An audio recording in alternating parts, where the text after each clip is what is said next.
want to welcome everyone to this month's Community Social for the Liner Wand. My name is Melissa DeCellis, and I am the Community Resource Director for the Liner Wand. I'm also the founder and president of Adaptively Abled Amputees, and I also work at Spalding Rehabilitation Hospital as a clinical research coordinator. And I'm really excited to be able to welcome my colleague, Dr. Christopher Carter. He's been a psychologist at Spalding Rehabilitation Hospital for many years. He also works through the Mass General Brigham system, and he has treated countless individuals who have undergone some sort of a traumatic event that then lands them into the adaptive community. We are so excited and really humbled and honored to have you join us here today. As most of you know, this is Mental Health and Trauma Awareness Month, and we wanted to be able to offer an opportunity for the community to be able to check in with a trauma psychologist to kind of help us on this journey after such a challenging year. So without further ado, I'd like to welcome Dr. Christopher Carter. For those that don't know you, do you mind giving us a more robust introduction? Well, Melissa, I hope I live up to the introduction that you've given me so far. Yeah, I've been a psychologist since 1989. I've been working in brain injury and rehabilitation psychology that whole time. I've been with Spalding since 2002, starting over at the Nashua Street facility, and then when we moved over here in 2013. My primary work is on the brain injury unit, but I've also covered on the spinal cord unit. Was part of the group that took care of the Boston Marathon survivors, and when we had a number of amputees come through our program here. I continue to see people living in the community through our clinic, the outpatient clinic. Anything more that I can tell you? I consult other organizations. One of the things that I've been doing over the past year is checking in with various groups going through the pandemic and just sort of doing a mental health check-in with some of our teams here in the Spalding network, some patient groups as well. When Melissa approached me about getting together with you today, I thought that would be a fine, good idea. And the question I want to ask you guys is, what has this last year been like for you? I mean, we've had an increased appreciation that for society as a whole, staying connected has really been a challenge. People have been isolated because of the pandemic and having to quarantine and all the rest of that, and maintaining social connections, continuing to do the things that normally keep us healthy and sane and all the rest of that have been much harder to access. And it's made us appreciate even more how those challenges are sort of the day-to-day reality for many of the clients that we serve, sort of regardless of what the etiology of the disability is. But I think many of us got a more up close appreciation for some of those challenges, and so I've been wondering what this past year has been like for you guys. That is such a great question. Do any of our community members want to jump in and just kind of share their experience over this past year? Can you? This is Beth. Can you? I don't know if you can see me or not. Can you hear me? We can hear you. Thanks, Beth. So my question is, I've actually been looking for a therapist for a year and have not been able to find one. So my question is, in this COVID year where lots of folks are looking for help because they need it, how does someone get it when people are in such short supply, psychologists are in such short supply. How do we go about finding one when there doesn't seem to be people around who are accepting of patients? Well, that's the big challenge. Every psychologist I know has no shortage of business. I mean, everybody has gone virtual, which has made things a lot easier in many respects. I know the patients that I work with and see, it's made things a lot easier. I've had fewer cancellations and no shows because it's much easier to just to dial in as opposed to have to get in a car and go to wherever you need to go to and wait and all the rest of that. Um, but I think you know, Beth, you're really tapping into sort of a societal issue that people increasingly have been recognizing that mental health. I don't want to call mental illness, but mental health has really been jeopardized by all of this, and there aren't enough mental health resources. And part of that, I think, is we're running up against what has been an historic shortage. It's not as though there was a surplus of services before the pandemic kicked in, and now we have even more people who are in need of the services of a variety of levels. I mean, it doesn't have to be psychologists, social workers, licensed mental health counselors, life coaches. I think that this resource is an example of some of the creativity that has been going on in terms of addressing this need for affiliation and support during very, very difficult times. Um, I wish I had a stable of people that I could refer you to. I mean, the resource I use is Psychology Today. You type in your location and it gives you a list of therapists. It'll typically tell you who's available via telehealth, and which is almost everybody now. I mean, as a mental health counselor, if you're not doing telehealth, you're probably not staying in business at this point. Which insurances people will take. It doesn't always indicate availability. Sometimes they do, sometimes they don't. And then you've got the challenge of a clinician that clicks with you, that has some expertise or experience with some of the issues that you want to talk about, and whose personality meshes with yours. I mean, the challenge with therapy is that it's a very personal experience. It's two human beings sitting down and talking with each other. Thank you, Melissa. That's exactly right. That's the website.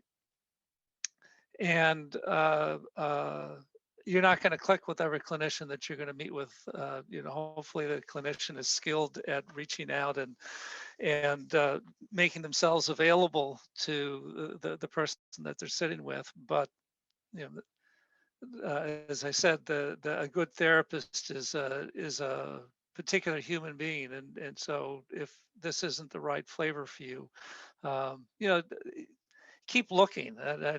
I say that recognizing that if you're lucky enough to find a clinician who has time available to talk to you, you may be a little reluctant to step off. And there is some wisdom to that too.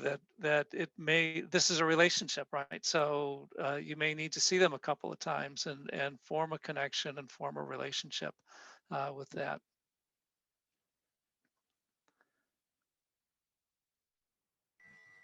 So we have Melissa, can you read that the comment? I can. So thank you, Sarah, for commenting. I've been in grad school during the past year, and online learning definitely has its ups and downs. It's been challenging engaging in class online and gaining, oh, sorry.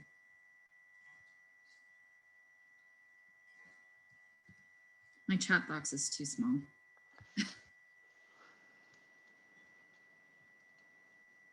It's been challenging engaging in class online and gaining experiences in the field before going on clinical clinical Yeah, experiences in rotations. It's been harder to feel prepared as a future healthcare worker. On the other hand, the flexibility of online school and learning from home has allowed more online and virtual solutions and simulations and allowed for more creative ways to do therapy online. Thanks for sharing, Sarah. Sarah, I'm wondering if you have any thoughts for Beth in terms of resources or places to check in. If you're in a graduate program, I'd be curious, does your program have resources that might be of use to Beth?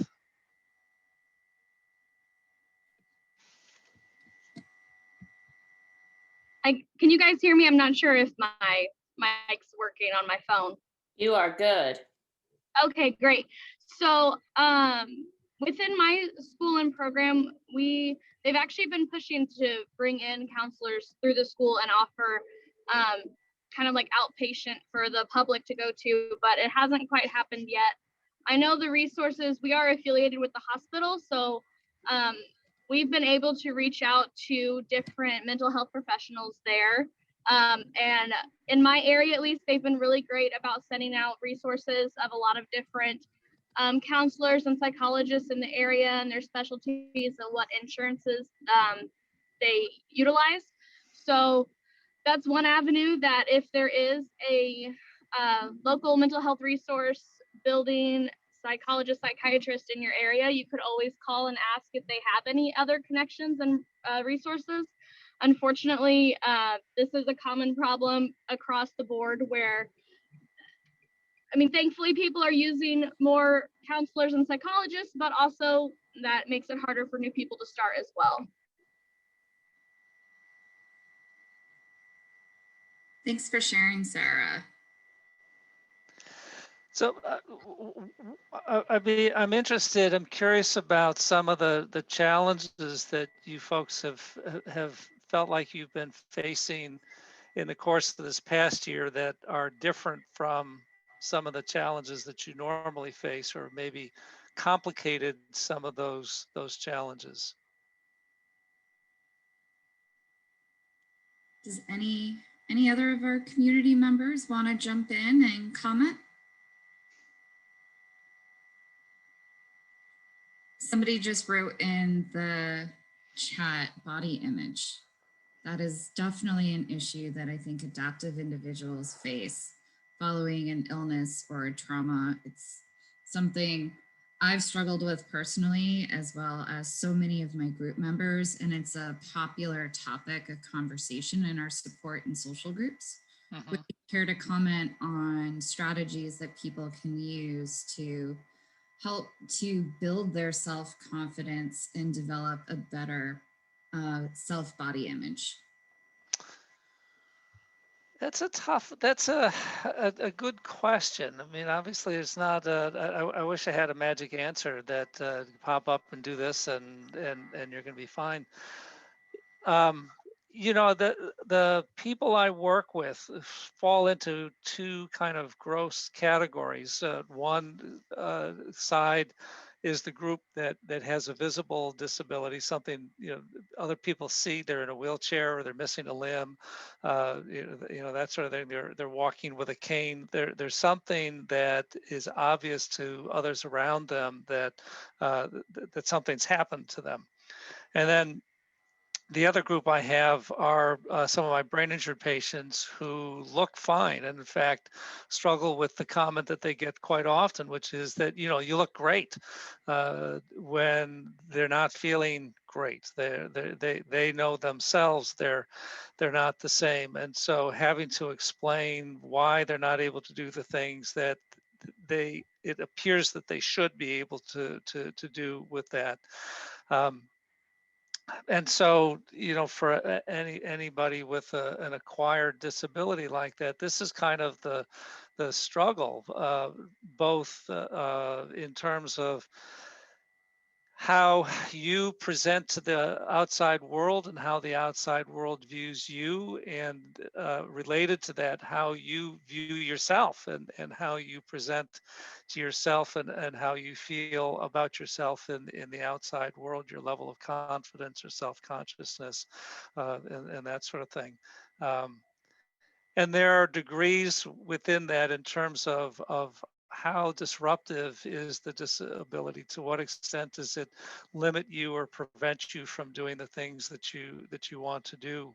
As an amputee, is it above the knee, below the knee, uh, bilateral, both limbs, an arm or a hand, in terms of the extent to which the limb loss interferes with your ability to do things. To some extent, it depends on the things that you're not able to do.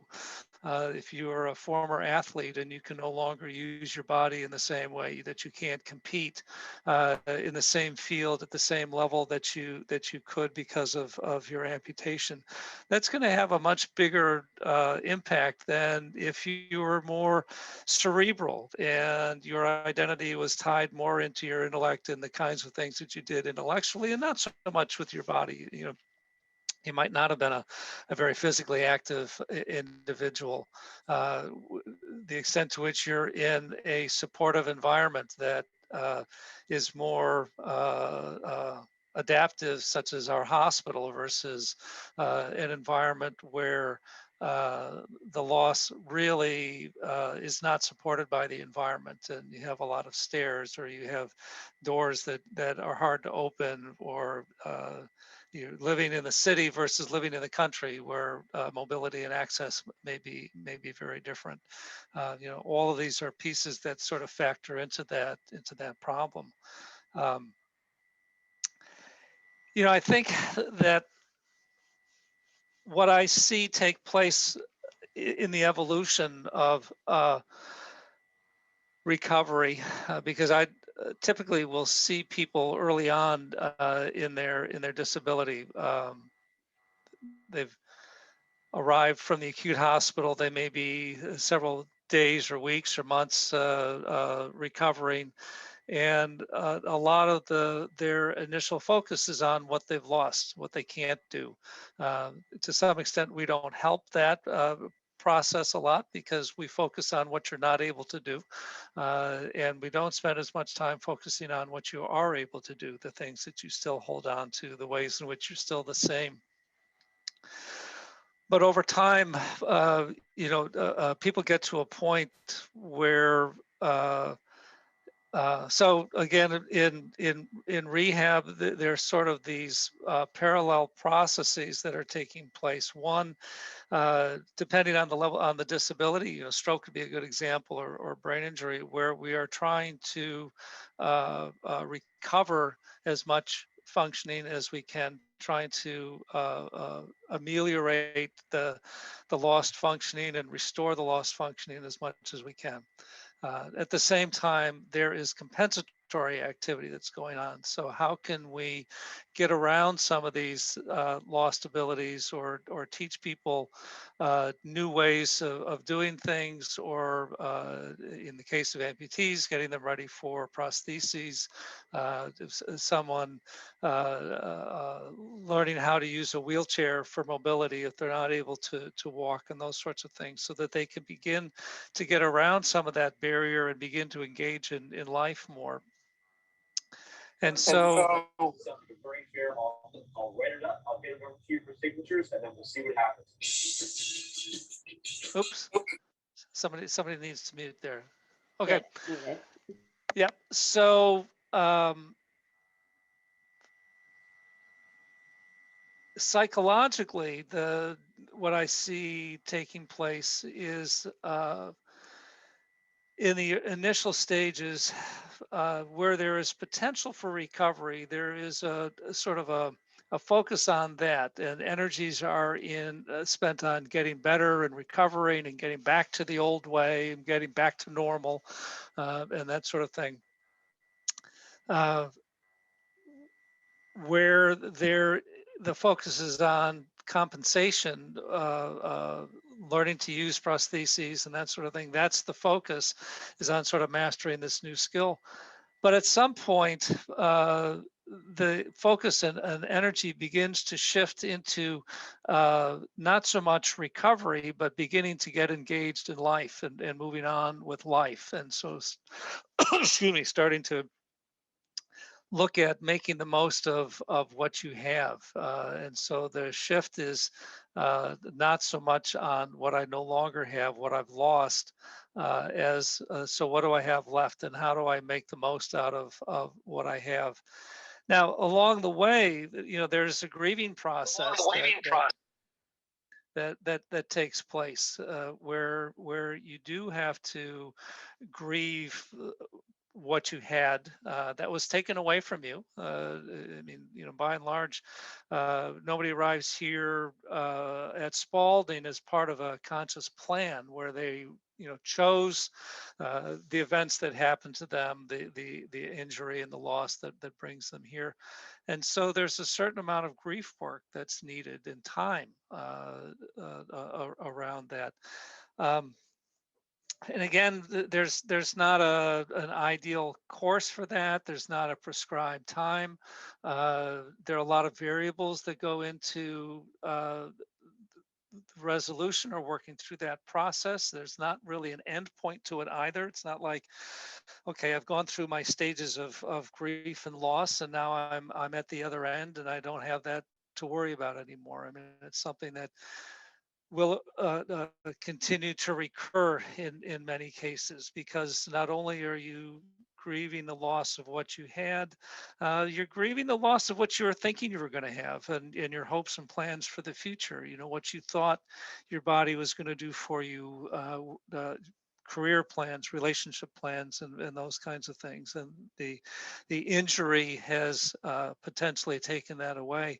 And that's where some of those recurring feelings can come up when those milestones that you were anticipating, getting married or having kids or kids going to school or career or what have you, are not being met, that these feelings of loss can get rekindled and can come back up again within that. And the kinds of resources people have, both in terms of past experience, resilience, the extent of the injury, the extent of the loss, what itself has been lost. As I said before, if a central part of your identity has been taken away by this injury, that's going to take more. That's going to be a harder process than. I don't want to say that the loss is not as important, but it's not as central to the things that are really important. I was talking with a patient yesterday. He's had a series of strokes, and she's recognizing that she probably won't be able to go back to her role as a teacher, which was something that was very important to her. But she does see herself being able to continue to be a mom to her two daughters and to be able to continue to engage in essential activities in that area. And that's helping to buffer her sense of loss around the career piece. And it gives her a place where she feels like she can focus her energies in a meaningful way, and in a way that will help her to find her way forward in that respect. Excuse me. So again, I think that it gets a little complicated too, because there's this notion of ambivalent loss that takes place. When someone has died, the loss is pretty clear cut and concrete and total. The person has passed away. They've been buried. They're no longer there, and we understand that concept, and we have rituals that we engage in that help us with that process as we move forward. But in your own personal cases, there's some ambivalence there, because part of you has been lost, but there's still a lot of you that's still left.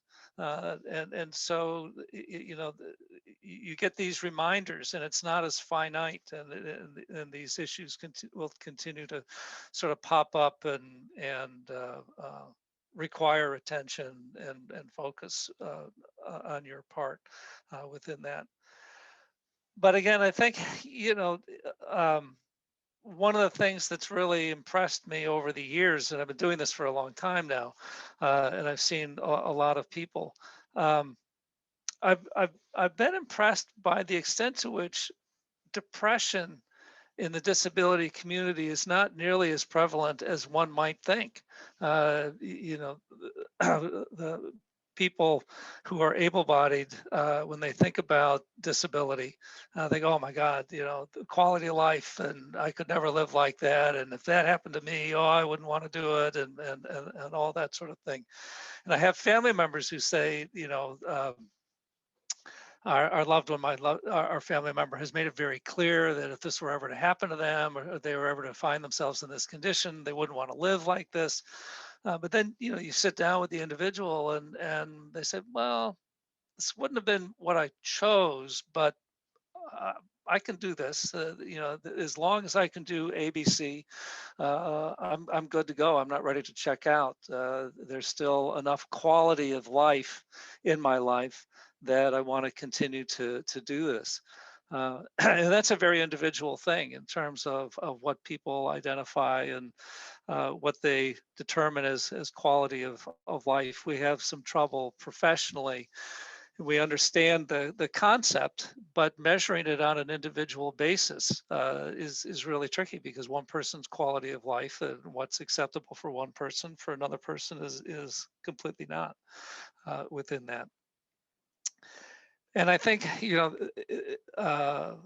so the point is that I think people are much more resilient, and what people over time are able to adapt to is pretty impressive, and it gives me, when I sit down with somebody who's newly injured, hope that while life today is looking pretty sucky, this is not what your life is going to be, and that if you are like most people, you will find yourself in a more acceptable place down the road within that.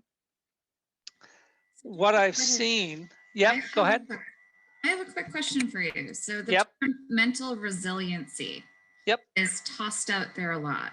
yep. For those that are not familiar with it, would you mind explaining what it means to be mentally resilient, and maybe some strategies that individuals can work on to improve their mental resiliency? I have just the visual for that. Can I share my Great. screen? Of course you can. I think, what do I have to do? Make him a presenter, Allie? Make host. Me being on mute again. I believe so. So he's the host. Right now. Yep. So he has the floor, and he'll be able to take over and share your screen. So at the bottom go. where it says share screen. Yeah. Yep. Perfect. Okay, so you can see my screen. We've got these concentric circles. Yes. So We can't read them. I will read them to you, and I'll send the file to Melissa, and she can distribute it to the group. So mental resilience is the notion. Resilience in general is the ability of an organism to adapt and to survive existence-threatening events, if you will, life-threatening events. It's a notion that actually is relatively young in the field of psychology. The study of trauma is has a much longer history. There's been a lot more written about trauma in response to life-threatening events, which is generally post-traumatic stress disorder is diagnosed to have happened after a life-threatening event has happened. It doesn't actually have to be actually life-threatening if the individual perceives that it was. It doesn't have to be directly involving the individual. It might be a loved one, or it might be a witnessed event that can be traumatizing. But kind of beginning with 9/11, where there was a tremendous amount of concern about what was going to be the mental health impact on the city of New York and the surrounding communities and everybody who was affected by the bombings down there. And so sort of a call out to the mental health community, all hands on deck, and everybody come down to New York and be available to do debriefing. We got to get ahead of this. You know, we're anticipating massive trauma, mental health trauma experiences for individuals. And what they actually discovered was that the majority of New Yorkers, in fact, were not traumatized. They were upset, and there was a period of time where they weren't functioning well, and higher rates of anxiety and depressed mood. I don't want to call it full depression, but certainly melancholy, and people were not functioning at their best. But as you tracked out, by and large, people got back on track, and they were able to find a place for these events. It was part of their history, but there was more going on. And so people began to ask the question, well, why is that? Why is it? Why is the idea that exposure to these events is not universally traumatizing, and not everybody develops PTSD as a result of these experiences. In fact, the minority of people, you know, even most combatants in the military, there is a good percentage of individuals who experience PTSD, and that's continues to be somewhat underdiagnosed or underappreciated, but the majority of military members do not develop PTSD over the long run. You know, and why is that? So it led to this conceptualization of resilience, that people are actually able to go through traumatic, distressing events and recover. Much as physically we can get very, very sick and can recover from that without any lingering effects. Not universally, obviously. You know, we're seeing even with COVID that the majority of people who have been sick with COVID recover. There is a percentage that have lingering effects, the long haulers, they're calling them, and we're continuing to learn more about the lingering effects of COVID. But again, that's not the majority of individuals. And so from a mental health perspective, it's a very similar concept, the idea that trauma can actually produce growth for individuals, that people can come out of these events stronger as a result of having been tested and tried and come out the other end. And you know, that's what resilience is beginning to look at. And so what I've come to appreciate in studying this phenomenon and looking at people who seem to weather these storms and come out in some respects stronger or better than before. You know, is this an inherent quality? Is this just because their brains wired differently? Is there something that they were born with? And what we've come to appreciate is that while there are elements that people bring to these events that prepare better, uh, there are elements of this idea of resilience can be taught. People can learn to be resilient, and I think if you've been following some of the mental health handouts and publications around COVID, there's been a lot. That's where a lot of that material has been coming from, is this notion of how do you protect yourself, how do you get yourself through, you know, traumatic events like this. So to go back to the diagram here, The most inner circle looks at the notion that when you are faced with a traumatic experience or a traumatic event, that your initial focus is really on survival, just getting through this event, getting through the pandemic, getting through the quarantine and the isolation, and recognizing that there are going to be feelings that go along with that that are not indications of pathology, uh, but are understandable and common reactions to very, very stressful events. Um, and in identifying that, there are things to be paying attention to. In some cases, it's merely a matter of acknowledging and being aware that you're having these feelings and kind of allow space for them in terms of your expectation for yourself and what you're expecting. Indicators that you're kind of reaching your limit, and be careful about extending those limits and maybe contracting a little bit and taking a few things off your plate that you're kind of doing all you can do just to survive at this point. So this may not be a time to take on other commitments. You may need to back off a little bit. It's an indication that you may need to engage in more self-care kind of activity, whether that is being more gentle with yourself, adjusting expectations for yourself, setting limits on the expectations of other people, saying no, not getting together with people that you don't necessarily really want to get together with, or that you don't have energy for, that are taking energy away from you instead of giving you energy. That this may be a time where you say, you know what, this is not a good time. For me, I'm booked that day. I can't make that activity. You make excuses or what have you. And you reach out and you try to connect with people who are more sustaining, more supportive for you. Paying attention to sleep and sleep quality, trying to get outside and get exercise, get fresh air, get the vitamin D if you're near water, spend time near water. There's a lot of psychological benefits. I don't know if you've seen our hospital down here on the Navy Yard, but it was designed with a lot of deliberation to expose patients to the waterfront and to water scenes. Every patient room has a view of some body of water here, and that was very much thought out in the location and design of the building.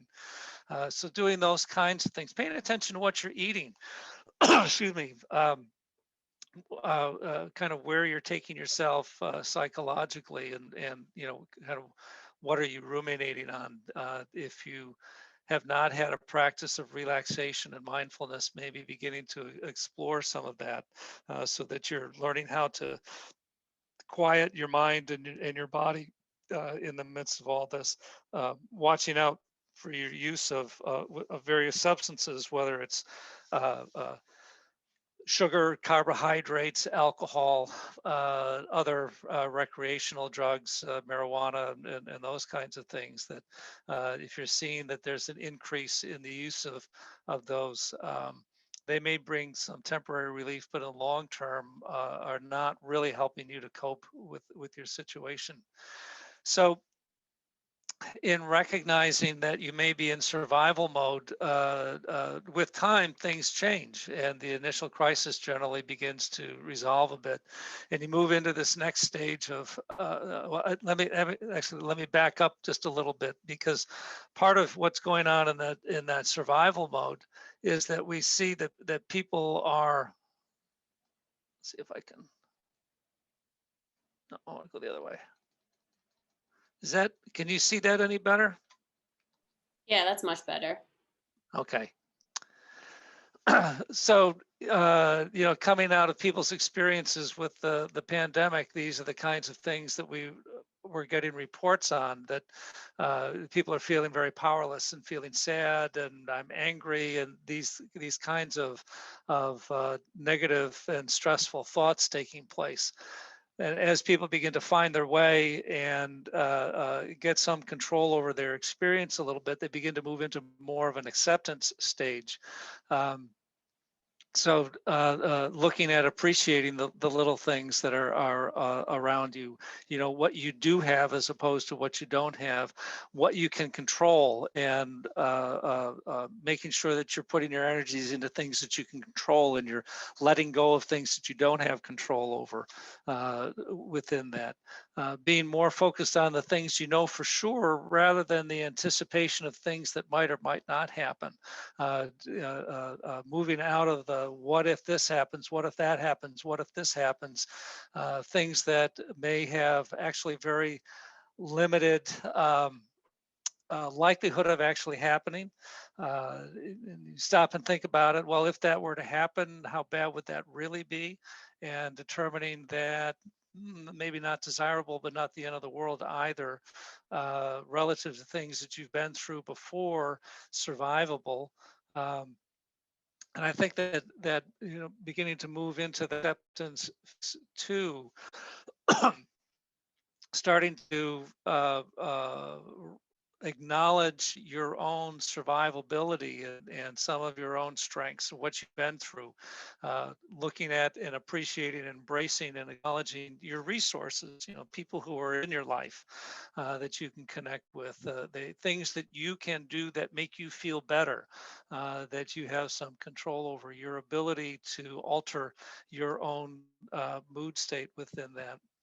And then what we begin to see, and this is where resilience is coming in, and where we're seeing opportunities for resilience, is this notion of growth. That you're beginning to recognize and acknowledge your strength as an individual, your ability to endure, the things that you get through on a day-to-day basis that you've kind of taken for granted because you just got used to being able to do it, and not acknowledging what an accomplishment that represents, or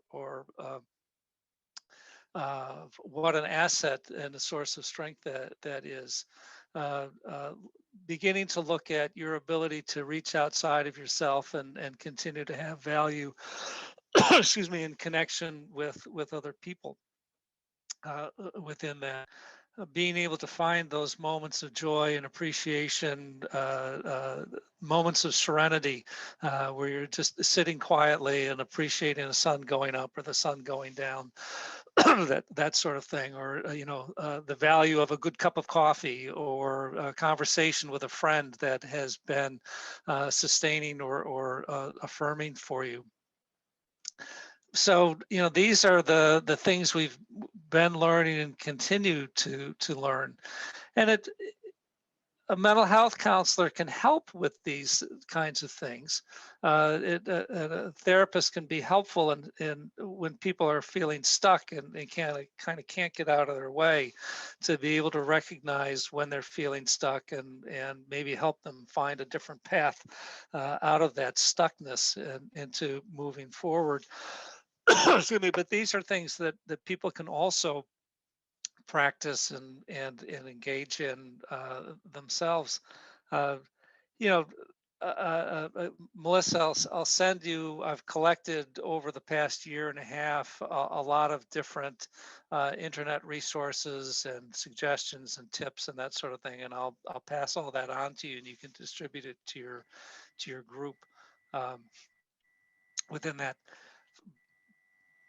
So I think that there's a lot to be that has relevance to the question you were asking at the beginning, Melissa, in terms of the notion of body image. The what you're talking about is coming to terms with the idea that your body doesn't look the way that it did. Your body doesn't behave or move the way that it did. That other people may look at you differently as a result of that. But getting to a place where your body is different, but that's okay. That your body is still your body, and that you can continue to embrace your body for what it is, for what you have. That as you move forward, move out of the recovery and those initial stages, that you explore and begin to discover what you can still do or what new things you can do instead. Your adaptive sports activities. I mean, I see the huge value of that all the time with our adaptive sports program here, where people find that maybe they can't do some of the recreational things, or they can't do the social things that they did before, but they discover that there are new things that they can do, or they can do things differently, and get back maybe not everything that they had in terms of the quality of the experience, but enough that it makes things worthwhile, and gives them pleasure and satisfaction, gives them affiliation, connection. Um, this group that you're participating in is a really essential part of that. Is being connected with people who have some perspective, and it's hard, I think, for people who have not lived with a disability to really understand what that's like. I wouldn't purport that I know what it's like, but I've listened to enough people talk about the same thing that I have an appreciation for it, perhaps. But uh, being able to sit and talk with people about the things that have been driving you crazy, or what have been upsetting you, without having to explain it, without having to give all the context and the background, is really important, that you're not feeling alone, that you get some validation that it's not you, it's the challenge that you're faced with that is giving you a hard time. That it's not a matter of, well, if I was only stronger or whatever, that I would be doing better. No, this is hard work. This is tough stuff, and there are days when it feels like you're on top of things and you're feeling good, and other days when you're feeling pretty beat up. These different stages, like all stage theory, it's not that you get out of survival and you stay out of survival. There are days when you're operating in survival, and it's valuable to recognize that and adjust your expectations accordingly. That your focus today may be just to get through today, and that may be it. Tomorrow's a different day. Conditions internally or externally have shifted, and now you can move out of survival and into acceptance and more embracing. And you may even be able to take a step back and experience an opportunity for growth, where you've learned something new about yourself. You have an appreciation for how strong you are, how resilient you are, that you're capable of more than you thought you were, or that others thought you were of. That you had strengths maybe you didn't realize that you had within that. And I think that over time, what I see happen with people who are living with a disability of one sort or another, is that ideally they get to a point where the disability is a part of their life, but it's not their life. It's something that shapes their life, but it doesn't define their life. That they get to a point where they're able to identify that they are more than their disability. They have to pay attention to it, they have to account for it, but they don't, in their own minds, let it limit them any more than it really has to, within that. Um, so I don't know if we've answered the question at all, Melissa. I've talked about a lot of things Yes, that my sort of. goodness, you covered such a breadth of knowledge and important topics, I think, that we're all facing right now. I am to kind of circle back to your initial question about how the community as a whole are doing. As somebody who works with the Liner Wand and helps out with the community socials and also runs Adaptively Abled, I think the power of going virtual has been able to provide a more enhanced version of community for individuals in parts of the country who may not have access to the resources where they live. We've expanded our own organization and our reach by having individuals join us from all over. And I think a lot of us have really seen the power of being part of a community, of like-minded individuals who have a shared experience, and it has made a tremendous difference. We've seen exponential growth over the last year, and it's been really rewarding to be able to provide enhanced community supports and resources.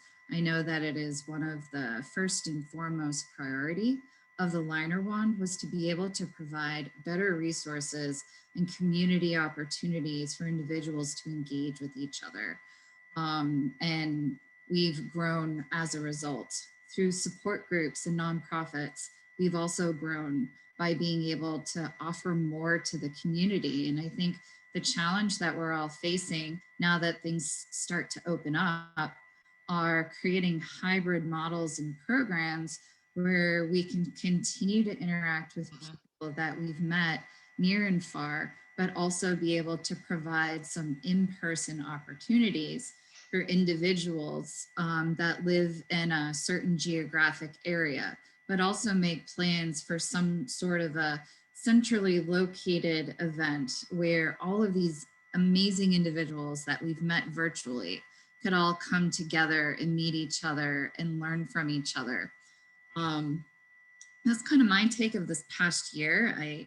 What is your opinion of, or what have you seen from clients that have been their success following an injury if they've been really socially integrated and have been involved in a community opposed to those who kind of stuck to themselves and figured out their path on their own? That's an interesting question, Melissa, because I think for and this is a kind of an opportunity for you. I also have to keep an eye on the time because I've got another meeting I've got to go to in a few minutes. It makes such a difference for the folks that I work with who are, making their way forward. And that may be, I mean, I've got patients who were injured 4, 5, 6 years ago, and they're still struggling with this question. They're moving forward in many ways. I've got one client who's in law enforcement who's been able to go back into law enforcement despite a pretty high level spinal cord injury. And I've got another young man who's embarking on a real estate career, again, despite his spinal cord injury. But there's often the struggle of embracing the idea of being around people like me, that the world of disability is not one I necessarily want to be a part of. But when they get past that and begin to embrace that this is the world I'm a part of, whether by choice or not, and they find other people and they have that affiliation and they see the possibilities, because there's so much information sharing that goes on, that I'm having this difficulty. Is anybody else? Oh yeah, and here's what I did and this is what it helped with. Seeing people's stories of heading down a new path and creating something that wasn't there before, that they wouldn't have done had they not had this disabling event take place. And they're better for it. They don't regret what happened because they have found themselves in a better place than they were before. Maybe healthier relationships, or they were engaged in some unhealthy behaviors before, which may have produced the disability, and now they're living in a more healthy and connected way, and affiliating, embracing others around them in a much healthier way. So keep doing what you're doing. This is Okay. an invaluable resource to the community. Well, Dr. Carter, we want to thank you so much for your time, taking time out of a busy schedule to join us. I want to let the community know that there are a few other events that are upcoming for our community. We wanted to, check with the community and discuss mental health today, but starting tomorrow at noon, we are offering an opportunity for everybody to practice some self-care. So Adaptively Abled is holding an in-person and virtual live stream adaptive yoga event that we're inviting the entire community to come and join. We're going to put the link in our chat. It's also in our bios for the liner wand and for adaptively abled. We would love for people to join us on our Instagram live feed if they cannot make it in person. It will be at the Charlestown Community Center, and it will be led by Lori Hawthorne Yoga, who's a yoga instructor for the adaptive community, and it'll be followed by a catered picnic by Panera. We want to thank our sponsors, the Liner Wand and Lululemon and Panera, for helping to make this event possible. We'll be live streaming on Instagram, on the Liner Wand channel, and also on Adaptively Abled, so we hope that you can join us. And for anybody in the crowd that had additional questions, we want to invite you to email them to us so that we could reach out to Dr. Carter so that you could have your questions answered.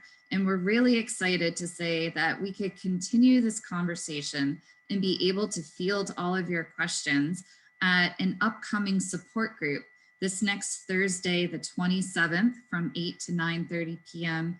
Eastern Time. Dr. Carter has graciously donated more of his time to join us for the Adaptively Abled support group. So if you attended today and you didn't get your question answered, or if you're watching this after the fact and you have additional questions, we want to invite you to continue this really important conversation surrounding mental health and trauma awareness. And I want to thank the Liner Wand for giving me the opportunity to be able to lead this month's mental health and trauma awareness community social. And we hope that you continue to join us for our upcoming events. Thank you again, Dr. Carter. We really appreciate your wisdom and guidance on this really important topic.